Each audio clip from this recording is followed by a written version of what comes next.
আমার সামনে এটা হচ্ছে মেডিটেরিয়ান ওশান, সোজা সামনে মেডিটেরিয়ান ওশান, আর একটু বায়ে গেলে ওখানে মেডিটেরিয়ান ওশানের সাথে মিশেছে আটলান্টিক ওশান, এবং ওইখানটাই জিব্রাল্টার প্রণালী, তার ওই পারে স্পেন।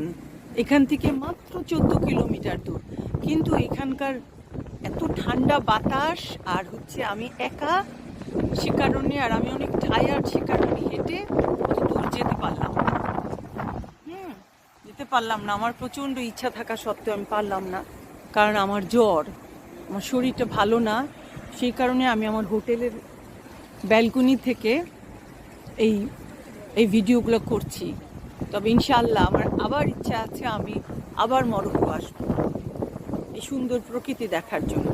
আর দেখি একটু পরে যদি আমার ভালো লাগে তো আমি নিচে আস্তে আস্তে হাঁটবো। এখনই আমি মাত্র শেফ শয়ন থেকে আসলাম, এই কারণে আমি ভীষণ টায়ার্ড।